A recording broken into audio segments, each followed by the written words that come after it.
Good morning. Can you see my screen? Yes, sir. Okay. So we'll continue our discussion. In the previous class, we were discussing about turbojet engines, right? So which is the first type of jet engines that we have discussed, and subsequently we will discuss turbofan engines, turboprop engines, and briefly ramjet, scramjet, and pulsejet engines. So while studying about turbojet engines, we learned also different aspects of jet engines which will be applicable for all the other types of engines.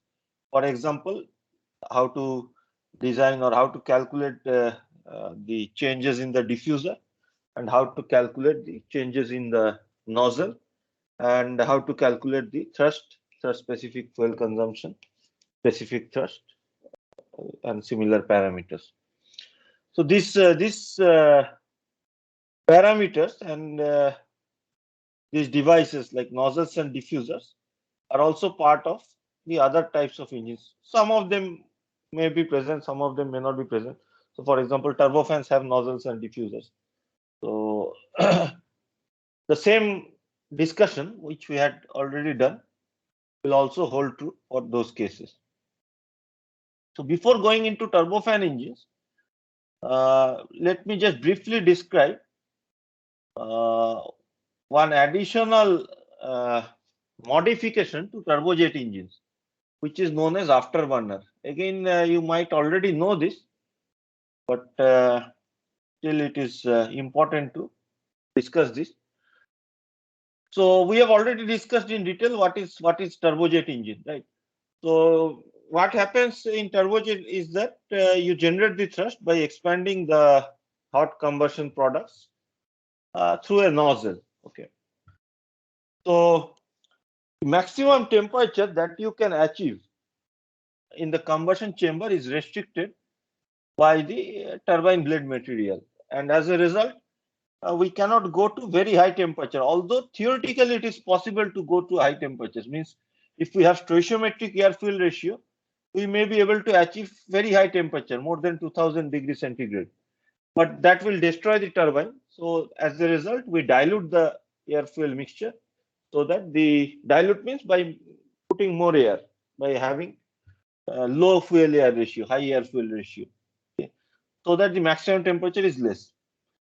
So now to get additional thrust, one modification can be done, which is if we inject some additional amount of fuel after the turbine, like shown here schematically. So after the turbine section, we have the combustion products. Remember that because the air fuel ratio is very high in the combustion chamber, still lot of oxygen is left even after full combustion of the fuel. So the fuel is completely burned, but it has taken only part of the oxygen from the air. So lot of oxygen is still left. So that oxygen is available for further combustion. Okay, can be used for further combustion. So more fuel is injected after the turbine section. Okay, and further combustion occurs in a cylindrical region. Okay, which is known as jet pipe or afterburner. So it is known as afterburner because it is a secondary burner after the turbine section. Okay, so here there is no turbine after the afterburner, so we can go to very high temperatures. Okay, there is no restriction to temperatures, whatever the nozzle can sustain, and nozzles can sustain very high temperatures. So as a result of very high temperature, the energy of the uh, combustion product is very high at the inlet of the nozzle. So we can get very large velocity after expansion in the nozzle, and as a result we can get very large amount of thrust. So afterburners are used for generating very large amount of thrust. However, the drawback is that when you use the afterburner, the efficiency is much reduced. Okay, so as a result, you need to burn large amount of fuel to attain this thrust. So you cannot. So basically, you will run out of fuel very quickly. So afterburners are sporadically used. So whenever it is required, only then it is used. So for example, when you have to when the aircraft has to take off from a very short runway. Like for example, if it has to take off from a aircraft carrier, okay, or say when during evading maneuvers.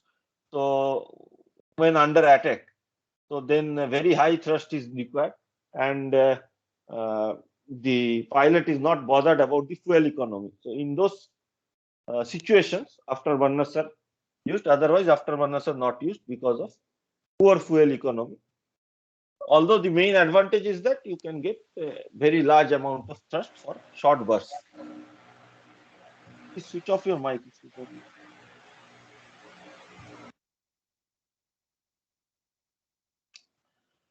So with afterburners, the TS diagram can be modified for the turbojet engine like this. So you will have the same diffuser section, then compressor, combustion chamber, then expansion in the turbine. So after expansion in the turbine, we reach this point 04, right?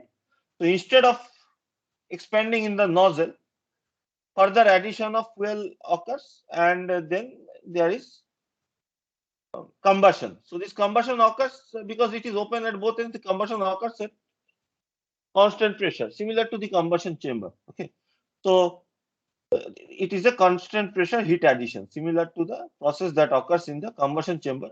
Although the pressure here is lower. Okay, so the after the heat addition, the temperature goes to very high value at a constant pressure and reaches this value. Say, let us denote it by 0.5.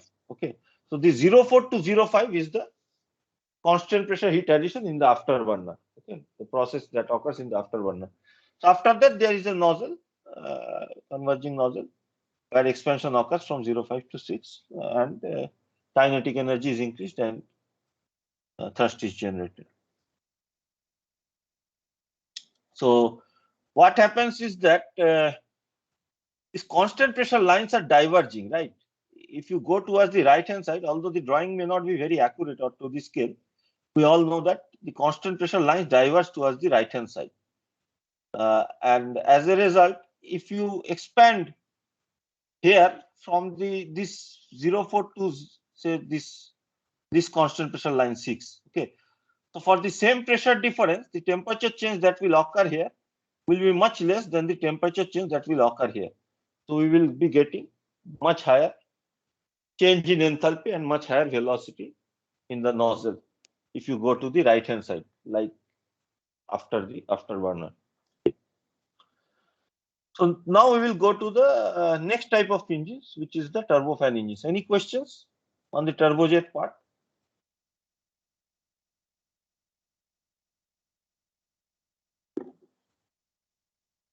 No questions.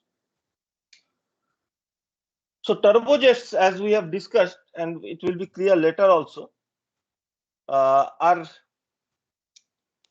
very efficient. Okay, have very high propulsive efficiency. We have already discussed what is propulsive efficiency, if you remember.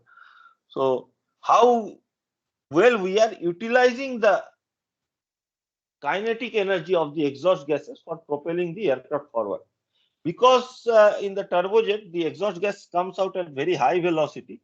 If the aircraft also flies at high velocity, then the process is quite efficient. Okay. So for very high velocity aircraft, turbojets are quite suitable. For supersonic aircraft like Mach 2, similar to that. Okay. But for passenger aircraft, we cannot operate generally at supersonic conditions. Okay, there are a lot of regulations regarding noise. Then, if it is a short distance flight, you cannot accelerate to supersonic velocities.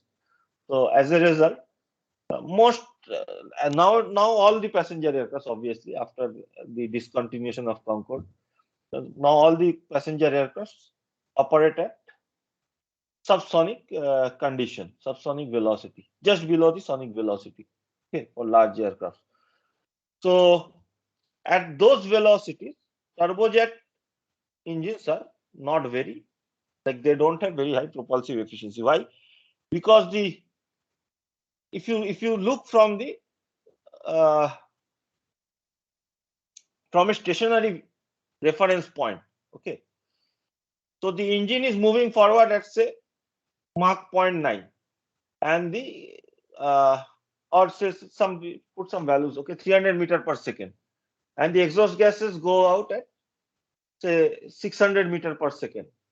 So relative to the stationary reference frame, the exhaust gases go out at 300 meter per second.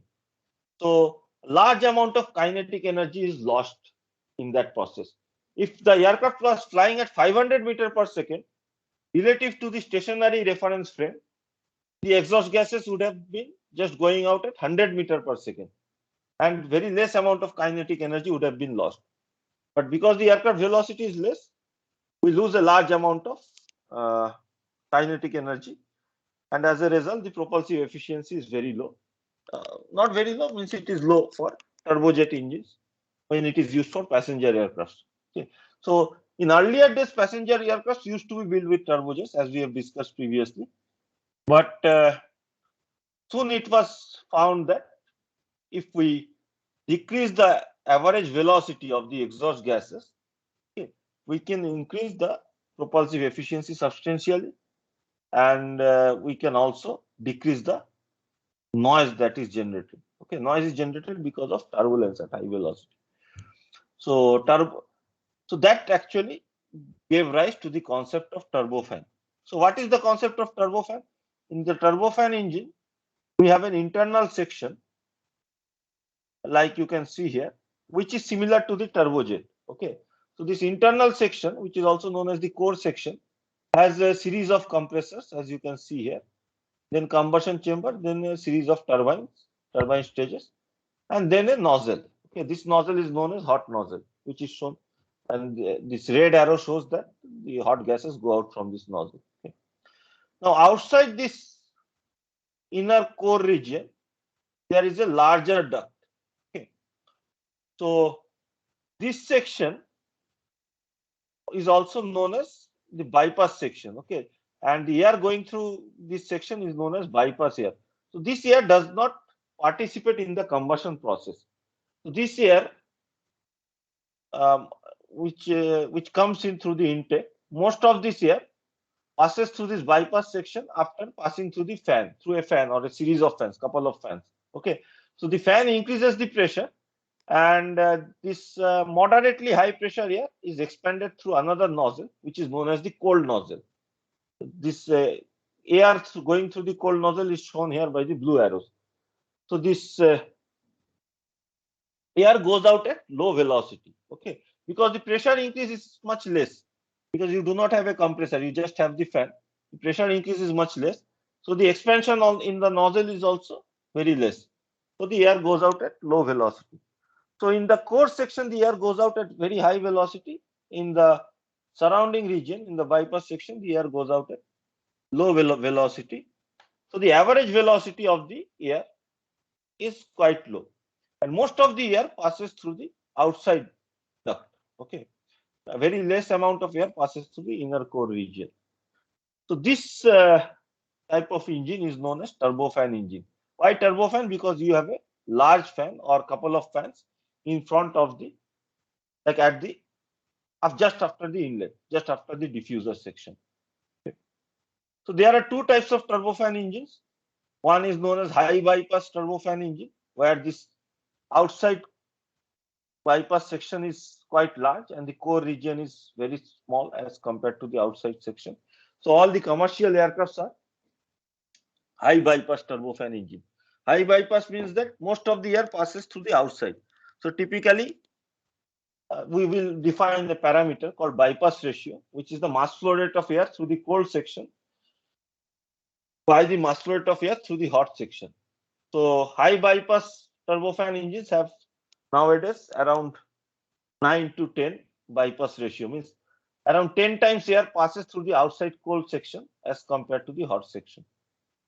In some aircrafts where you still need to fly at very high velocity, like military aircrafts, there are also turbofan engines instead of turbojets, and those turbofan engines are low bypass turbofan engines, like shown here. Okay, so in low bypass turbofan engine, relatively less amount of air passes through the cold section.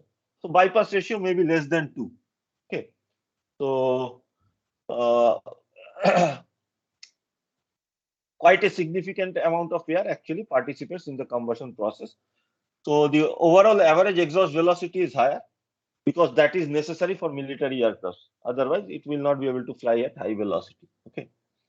Then the nozzles also can be of two types. Okay.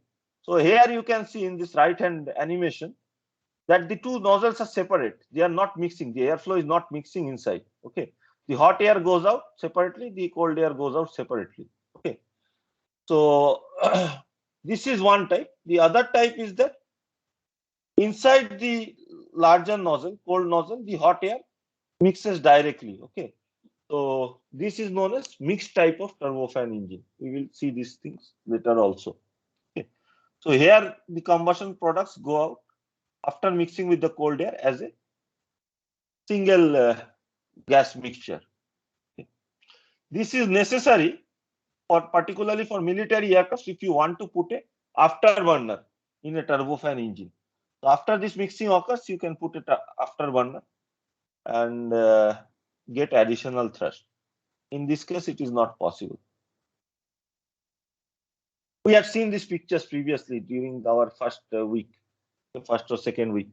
So typical turbofans nowadays are very large. You can see this is the core section, outside of the core section, which is quite narrow as compared to the outer duct. You can see a lot of wiring, then fuel pipes, fuel pumps, everything. So it's a very complicated structure.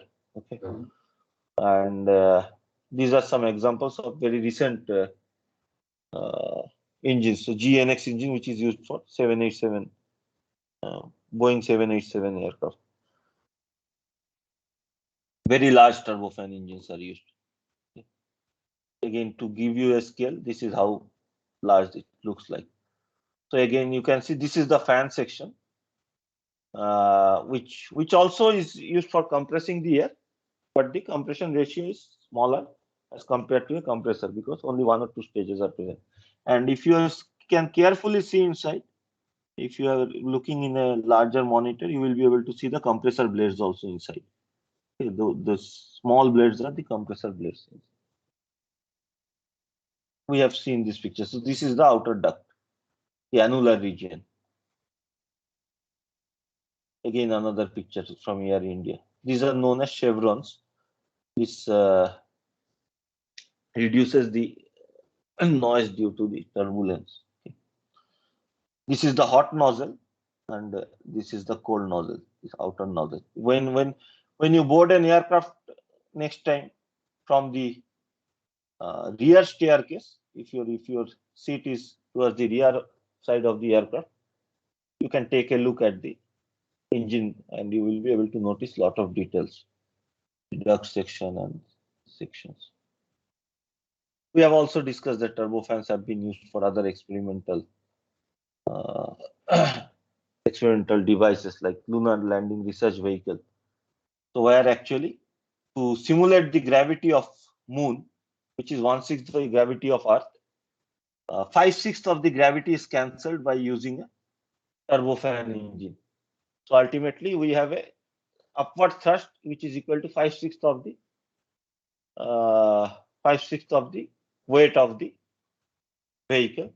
So ultimately the net weight of the vehicle is just 1/6 of the weight which should be felt on Earth. So it mimics the landing on the moon, so that all the designs like shock absorbers and other things can be designed properly. So we'll come to define configurations of turbofans later on, like unmixed type of engines. Then as I was saying, mixed flow engines where the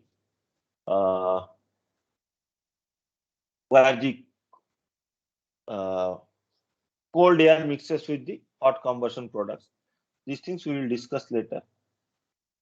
Before that, let us go into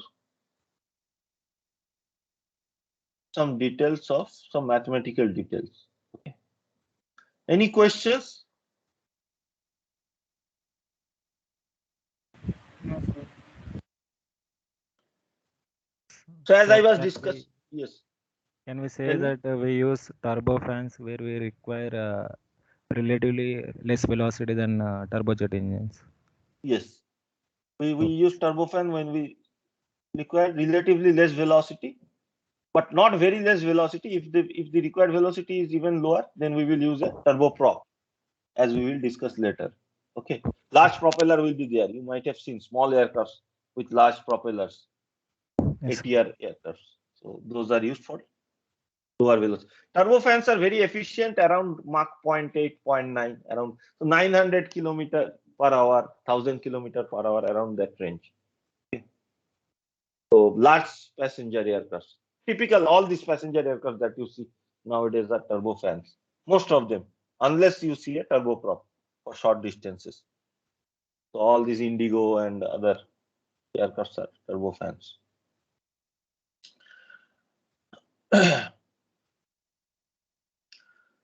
So as I was saying, a fan is present in front of the compressor, and the compressed air from the fan is partially sent through the core section, consisting of the compressor, combustion chamber, and turbine.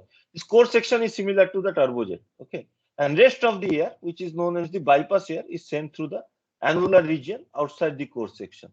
Okay, so schematically we can draw it like this. So we have the diffuser section going from A to A is the ambient condition to 0, 1. Then the fan section. Okay, so fan compresses the air, so slightly increases the pressure. Then this moderately higher pressure air, some part of it goes into the core section, gets compressed in the compressor, similar to the turbojet. Then combustion occurs, fuel injection occurs, combustion occurs. Then the combustion products pass through the high pressure turbine. This high pressure turbine is used for running the compressor. And then after passing through the high pressure turbine, it expands to the low pressure turbine. And this low pressure turbine is used for running the fan. Okay, so typically we should have separate spools, separate shafts for high pressure turbine and compressor, and separate shaft for low pressure turbine and fan, because the fan diameter is very large. So if you try to rotate it at the same angular velocity, the stresses generated will be very large. So the inner shaft, which is connecting the fan with the low pressure turbine, rotates at a lower velocity as compared to the outer shaft, which connects the high pressure turbine to the compressor. So after going through the low pressure turbine, still the gas has combustion products have a certain amount of energy left. So it is expanded through a nozzle, which is known as the hot nozzle, and it goes out with large kinetic energy. Okay.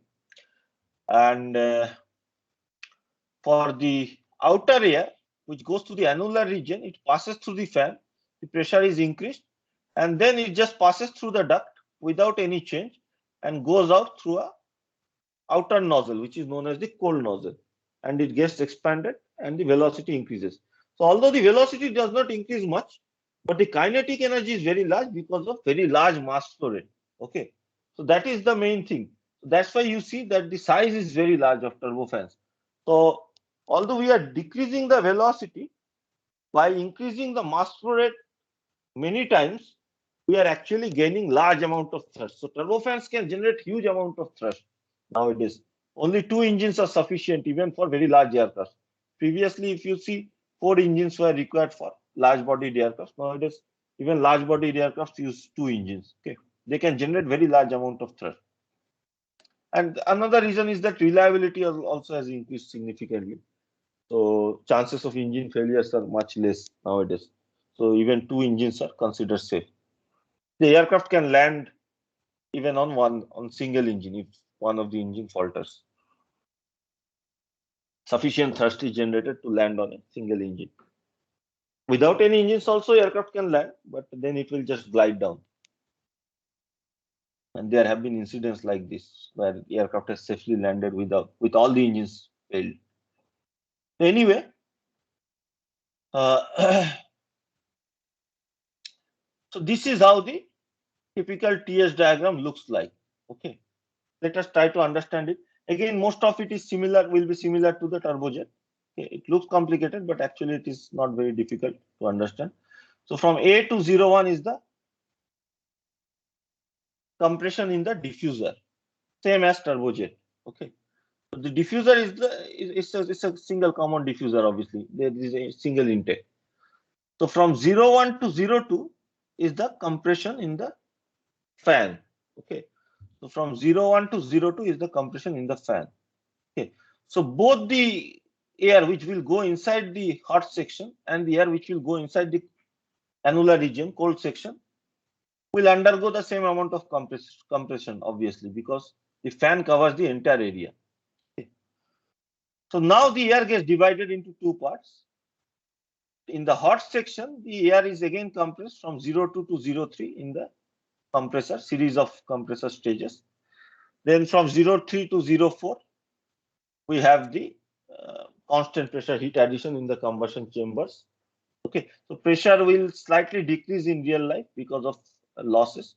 I have drawn here as a constant pressure line, which is a theoretical case, but actually there will be slight pressure drop. Then from 04 to 05 is the expansion in the high pressure turbine. From 05 to 06 is the expansion in the low pressure turbine. All this is in the hot section. And from 06 to 7 is the expansion in the hot nozzle. Okay.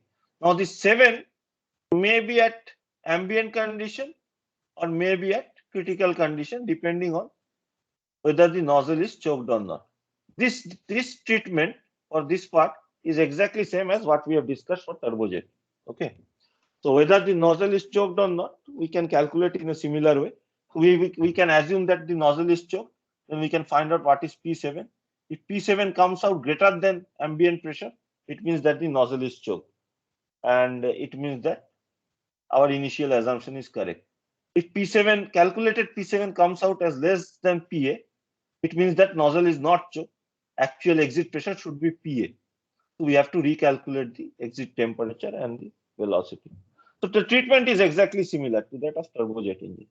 Nothing else has changed, only that the number of stages and the overall structure has changed. Now for the outer air, or which is known as the cold air, okay, inner air is known as the hot air, outer air is known as the cold air, and the outer nozzle is known as the cold nozzle. Okay, so this was at state 02 after the fan. So this is expanded. So there is no change here in the duct section. Maybe slight frictional loss occurs, but otherwise there is no change theoretically. So this is expanded to state 8. Okay, in the cold nozzle. Again, the state 8 may be at ambient pressure, or it may be at choked condition at critical pressure. So again, we have to do the same type of analysis to find out whether it is at ambient pressure or whether it is at critical pressure or not. So exactly similar analysis we have to do separately for the cold nozzle. Okay. So then based on the mass flow rate and velocity, so we can separately find the velocity from the cold nozzle and separately find the velocity from the hot nozzle and separately calculate the thrust from the hot nozzle and from the cold nozzle and add them together to get the total thrust that is generated by the turbofan engine. So typically the mass flow rate of air through the cold section is denoted by m dot c. Mass flow rate of air through the hot section is denoted by m dot h. And the bypass ratio is defined as m dot c by m dot h, denoted by b. Okay. So for large passenger aircraft nowadays, most of the air passes as cold air. So bypass ratio is very high, typically of the order of 9, 10 like this. Whereas for low bypass turbofans, such as those used in military aircrafts, bypass ratio may be less than 2. Okay. So then you can relate the total mass flow rate to the hot air mass flow rate and cold air mass flow rate in terms of bypass ratio. I'm not going into the details. It's just trivial, just algebraic rearrangement. Basically, in terms of B, we can write. So as I was discussing, two types of exhaust flow can be present. One is that there are separate nozzles for the hot air, means hot combustion products, and for the cold air. Okay. So in this case, thrust from both needs to be calculated separately and then added together. And then we can have a mixed type of exhaust where the hot and cold flow mix before the nozzle. And there is a single nozzle through which the exhaust occurs. So in this case, we have to find out after mixing what is the average condition of the mixed gases, and then we have to find out what is the exhaust velocity from the common nozzle and find out the thrust from the common nozzle. So for designing, so we in the previous class yesterday we have seen how to do design point calculations, and for design point calculations we have considered certain parameters, right? What were the parameters? So the important design parameters I had shown. The important design parameters were one was the compressor pressure ratio, second is the turbine inlet temperature. So these two are the most important design parameters. Apart from that, obviously we have all the manufacturing parameters such as the efficiencies of all the parts, okay, different efficiencies, and then additional parameters for jet engines are the inlet mass flow, inlet velocity and ambient condition, ambient temperature and pressure, as compared to say for industrial gas turbines where the inlet velocity is negligible. So now for turbofans we have two more parameters to consider. These are the bypass ratio. So the bypass ratio will give us an idea of how much air actually passes through the inside section and how much passes through the outside section. So this is also one additional parameter which needs to be used for calculation. Otherwise, we cannot do the calculation. And second additional parameter is the fan pressure ratio. So what is the increase in pressure across the fan? So because that is also needed, because otherwise we will not be able to calculate the inlet condition to the compressor, and we will also not be able to calculate the inlet condition to the cold nozzle. Okay, so the fan pressure ratio is also one additional parameter. So these are two additional parameters which are required for design point calculation.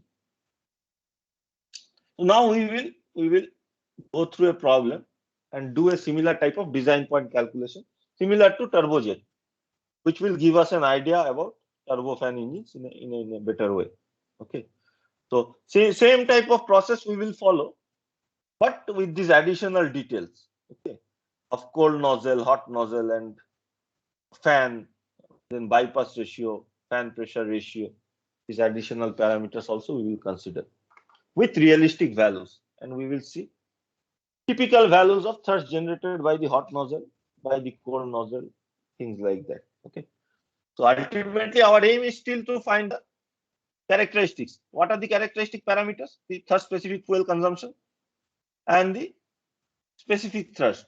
Okay, so if the mass flow rate is given, we can calculate the actual thrust. Here mass flow rate is given, so we can calculate the actual thrust. If the mass flow rate was not given, we would have calculated the specific thrust. Here also we can calculate the specific thrust, but the question asks us to find the actual thrust. Any questions before we jump into the problem? Although only 20 minutes is left, this is a long problem, 8 pages. So we will quickly try to go through it, and you can then try to understand it later also. Although it's a long problem, actually it's very simple. All the steps are similar to turbojet. It looks like a longer problem, but it's not very difficult to solve. So let us try. Sir, Yes. it's like I had a question. It's like instead of a fan, like can we use some second like diffuser type of thing like there for like compressing? No, because see, ultimately the diffuser is not, there is no work input to the diffuser. So the only way the diffuser can compress the air is by using up the kinetic energy of the inlet air. So the first initial diffuser itself is using up the kinetic energy of the inlet air. So no more kinetic energy is left for further compression. Okay. So for further compression, you need some work input to be provided. So that work input is provided to the fan and the compressor from the turbines. Without work input, you cannot compress any further. So only say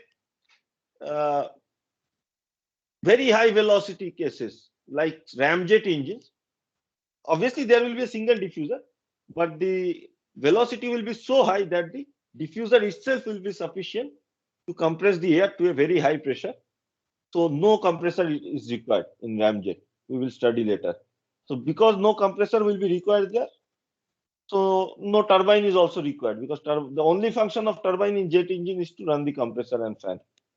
So those type of situation, a single diffuser is sufficient. But there is no logical sense, or like conceptually itself, it is not possible to have two diffusers. It does not make any sense. Is it clear? Yes, sir. Okay. So let us quickly go through the problem in 20 minutes. So we have a twin spool turbofan engine. Twin spool is what I have drawn here. So outer spool connecting the high pressure turbine to the compressor, and the inner spool, inner shaft connecting the low pressure turbine with the fan. The overall pressure ratio is given as 25. Overall means including the fan and the compressor. Overall pressure ratio is 25. The fan pressure ratio is given as 1.65. Bypass ratio is given as 5. Turbine inlet temperature is 1550 Kelvin. Okay. So because it does not mention, it means that it will be the turbine inlet temperature of the high pressure turbine, obviously, because that is the design parameter, right? That is where the highest temperature occurs. Then the polytropic efficiencies are given for the compressor, turbine, and fan. For all the cases, it is 0.9. Okay. So we have studied long back polytropic efficiency. I will not go into the details of polytropic efficiency. But if we know the polytropic efficiency, we can calculate the polytropic exponent, and we can treat the compression and expansion processes in the compressor and turbine as polytropic processes instead of isentropic processes, and calculate the changes that occur. So later on, you can just revisit those parts. The nozzle efficiency is given. Isentropic efficiency of nozzle is 95%. Mechanical efficiency or transmission efficiency is 99%. Combustion efficiency is 99%. Pressure loss in the combustion chamber is 1.5 bar. Overall mass flow rate is 215 kg per second. Calorific value, typical value, realistic value is given 43,000, 43.1 megajoule per kg of fuel. And we need to find the thrust specific fuel consumption and thrust at static condition at sea level. Sea level means that 1 bar pressure and 288, typically 288 Kelvin is taken as the sea level condition, means 15 degrees centigrade. And static condition means that inlet mass flow rate is, inlet velocity is negligible. Obviously, there has to be some velocity, otherwise, how can the air flow inside? But we can ignore that kinetic energy. So a static condition is very small. So this is the TS diagram. It is exactly same as this diagram. So we will keep this diagram open here. Once you can draw the diagram correctly, as I always say, once you can draw the diagram correctly, it's very easy to solve the problem. The most important part is just to draw the diagram correctly. Okay. So we have already discussed from A to. So in this case, I have used a different notation similar to what is used in the book. So A and 01 is at the inlet section, means I have used the same notation, but because there is no function of the diffuser, okay, because the inlet velocity is negligible. So at the exit of the diffuser also, the condition is equal to the ambient condition, okay, because no compression can occur in the diffuser as there is no kinetic energy of the air. So the exit of the diffuser occurs at 01, which is same as condition A. Okay. Then from A to 02 or from 01 to 02 is the compression in the fan. From 02 to 03 is the compression in the compressor. 03 to 04 is the heat addition in the combustion chamber. There is a slight pressure loss, which I have shown here. So P04 is slightly lower than P03. Then from 04 to 05 is the expansion in the high pressure turbine. 05 to 06 is the expansion in the low pressure turbine. 06 to 7 is expansion in the hot nozzle. We do not know whether state 7 is choked or not. We have to calculate that. And for the cold air, from 02 to 8 is the expansion in the cold nozzle. Okay, again, state 8 is not known to us. Means we don't know whether it is choked or not. So P8 can be equal to ambient pressure PA, or it can be equal to critical pressure for the cold nozzle. Similarly, P7 can be equal to ambient pressure, or it can be equal to critical pressure for the hot nozzle. Okay, so this is our TS diagram. So now we have to just follow step-by-step process, and we should be able to solve the problem. So if you can draw this diagram, it's not difficult to solve the problem. So inlet condition is given 288 Kelvin and 1 bar pressure. So because inlet velocity is negligible, we can assume that it is equal to 0. It is given as static condition. So T01 is equal to TA plus VA square by 2CP. So VA is 0. So T01 is equal to TA equal to 288 Kelvin, and P01 equal to PA equal to 1 bar. So then we have to find P02. P02 is equal to P01 into fan pressure ratio.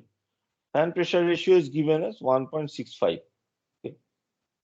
So P02 is 1.65 bar. Now the polytropic efficiency of the compressor, turbine and fan is given as 90%, 0.9. Okay. So we can assume that it is a polytropic process from 01 to 02. Okay. So if it is a polytropic process, we know that we can use the polytropic relation. So T02 by T01 is equal to P02 by P01 to the power n minus 1 by n. Similar to the isentropic relation, but instead of gamma minus 1 by gamma, we have n minus 1 by n, where n is the polytropic exponent. Okay. And now you have to go back to the notes actually to find that the polytropic exponent is related to the polytropic efficiency in this way. So n minus 1 by n is equal to 1 by polytropic efficiency into gamma minus 1 by gamma, where gamma is the ratio of the specific heat. Okay. So n minus 1 by n is 1 by 0.9. This is given as 0.9 polytropic efficiency into 0.4 by 1.4. This is for air, because in the fan we have air, not the combustion products. Okay. So we have to be careful here. For the turbine, when we have to use the values for combustion products. Instead of 1.4, we have to use 1.333. So n minus 1 by n is 0.3175. So now you can plug in the value here. P02 by P01 is 1.65. 1.65 to the power 0.3175. So ultimately we'll get T02 from this relation, and T02 is equal to 337.6253 Kelvin. So this is the temperature at the exit of the fan. And the pressure also we have seen, pressure is 1.65 atmospheric pressure. So 0.02 is known. So next we will start calculating for the hot section. Hot section is exactly same as turbojet. So we will follow the exactly same process. Okay. So P02 is 1.65 bar inlet of the compressor. T02 is 330. Please let me know if you do not understand anything. Okay. I am quickly going through this part because it is exactly same as the previous problem. You should try to solve it on your own and understand whether you get stuck or not. It would be very easy to solve, but you should try to solve it on your own later on. And I will give you an assignment problem also similar to this for practice. Okay. So after the class or maybe next week, I will give you some problems, 1 or 2 problems. And there are other problems in the book you can solve. So T02 and P02 are the inlet condition to the compressor. So now overall pressure ratio is given as 25. Okay. which includes the fan and the compressor. So P03, which is the compressor outlet pressure, can be found from the overall pressure ratio. So P03 by P01 is 25, or P03 is 25 bar. Okay. So we have found P03, and already we know what is P02. So again, similar to the fan, we can find out the polytropic exponent for the compressor. N minus 1 by N is 1 by the polytropic efficiency of the compressor, which is again same as fan, 0.9, into gamma minus 1 by gamma. So this value is again same, 0.3175. So using the polytropic process from 02 to 03, we can find T03 by T02 is equal to P03 by P02 to the power N minus 1 by N. So P03 is 25 bar, P02 is 1.65 bar, and this value we have obtained as 0.3175. So this will give us the temperature at the exit of the compressor, which is 800.2576 Kelvin. So outlet condition from the compressor is known. Temperature and pressure both are now known. Pressure is 25 bar, temperature is 800.2576 Kelvin. What will be the next stage? Next, we have to calculate the fuel air ratio. If you remember, from the combustion chamber, we do the energy balance and calculate the fuel air ratio. Okay. So fuel air ratio for the hot section. Okay. So I've written here, F is defined here with respect to the m dot h, hot section, because that is the air that takes part in the combustion process. Okay, the cold air does not take part in the combustion process. So T04 is given as a design parameter. Turbine inlet temperature 1550 Kelvin. Okay. It is given to us. So we know that from energy balance, the energy released by the fuel is equal to fuel air ratio F into combustion efficiency eta V into calorific value of fuel. Same expression we have used many times, okay, previously, even for industrial gas turbines also. This is equal to the change in energy of the gases. So the outlet energy, outlet mass flow rate is 1 plus F, considering the hot section, okay, 1 plus F. So this is defined with respect to m dot h. So 1 plus F into Cp of gas into T04 minus 1 into Cp of air into T03. Okay. So all the values we have already calculated, already known, except F. If you plug in all the values, you will get the value of F as 0.023848. Okay, typical value. So you can see that the air fuel ratio is slightly larger than 40. Okay, fuel air ratio is 0.023. Air fuel ratio is slightly larger than 40.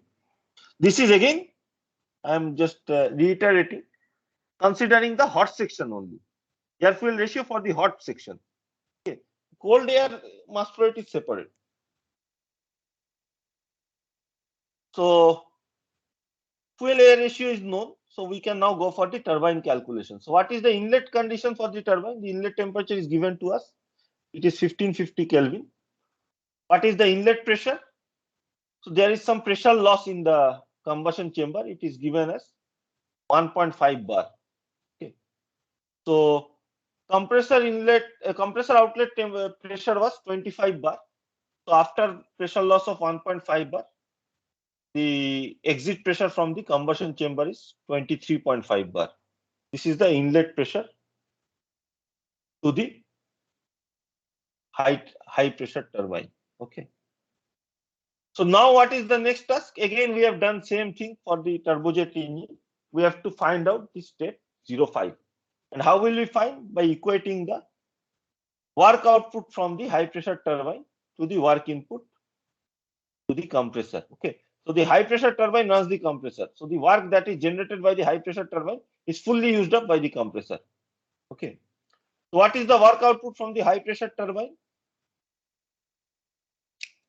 Mass flow rate m dot h into 1 plus F is the mass flow rate through the high pressure turbine into Cp of gas into T04 minus T05.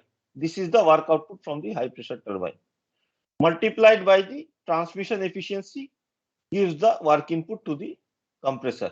So this should be equal to the work input to the compressor, which is mass flow rate through the compressor m dot h into Cp of air into T03 minus T02. So m dot h gets cancelled. All the values are known except T05. So from this we will find T05 as 1150 Kelvin. 1150.4332 Kelvin. So temperature is now known, but we still need to find the pressure, because otherwise we cannot do the calculation for the low pressure turbine. Okay.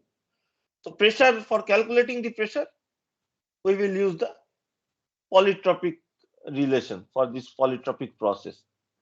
So again, similar to isentropic process, instead of isentropic exponent, we will use, means instead of ratio of specific heat, we will use polytropic exponent. So P05 by P04 is equal to T05 by T04 to the power n by n minus 1, where n is the polytropic exponent for the turbine. This n is different from the n for compressor. Okay. Again, you have to revisit the notes to find that for turbines or for an expansion process, n is related to the efficiency, polytropic efficiency, like this. N minus 1 by n is equal to the polytropic efficiency into gamma minus 1 by gamma of gas. So the efficiency is given as 0.9 and gamma is 1.333. If you plug in the value, you will get n minus 1 by n as 0.2248. Okay. This you can see is much different from this n minus 1 by n. Okay. This n minus 1 by n was 0.3175. This is different because the relation is different and the gamma is also different. So then you plug in the value here. T05 we have already calculated. T04 we have already know. T04 is already known. So only unknown is P05. So we will get P05 from here, which is 6.2393 bar. Okay. Same process we are following like the turbojet. So P05 and T05 are now known. Next is the calculation for the low pressure turbine. So again, we have to follow the same. So the low pressure turbine runs the fan. Okay. Low pressure turbine runs the fan. So the entire work output from the low pressure turbine is used up for running the fan. So we have to equate the work output from the turbine to the work input to the fan. So what is the work output from the turbine, low pressure turbine? It is equal to mass flow rate m dot h into 1 plus f into Cp of gas into T05 minus T06. This is the work output multiplied by the transmission efficiency. We are assuming that the transmission efficiency is same because no data is given separately. Okay, single transmission efficiency is given, so we are assuming it's the same. Into transmission efficiency, this is the work input, net work input to the fan. So this should be the work input to the fan. So what is the work input to the fan? Work input to the fan is equal to the mass flow rate through the fan. So mass flow rate, remember, through the fan, both the cold and hot air both pass through the fan. So m dot h plus m dot c into Cp of air into T02 minus T01. Okay. So from this, what is the unknown here? T02 we know, T01 we know, all these things we know. The unknown actually is what? T06 is the unknown. Okay. So bypass ratio is given as 5. So we can represent this m dot c as 5 into m dot h. Okay, using the bypass ratio. So we can write m dot c as 5 into m dot h or b into m dot h. So this m dot h will get cancelled from both sides, and b we can plug in the value. So only T06 will be the unknown, and we will find what is T06, which is 893.2076 Kelvin. I will stop here because we have run out of time. Please go through the problem and try to finish the problem. We will again discuss it briefly in the next class, which will be long after long time, right? Because next week classes are not there for the gas turbine because of holidays. So it would have been better to finish this, but anyway, you just try to do it on your own and then look at the solution. It is already uploaded in the portal. Okay. It is already uploaded in the file section. It's 17. Gas turbine jet propulsion 17. And if there is any doubt, we can discuss in the next class. So we'll stop here. Any question?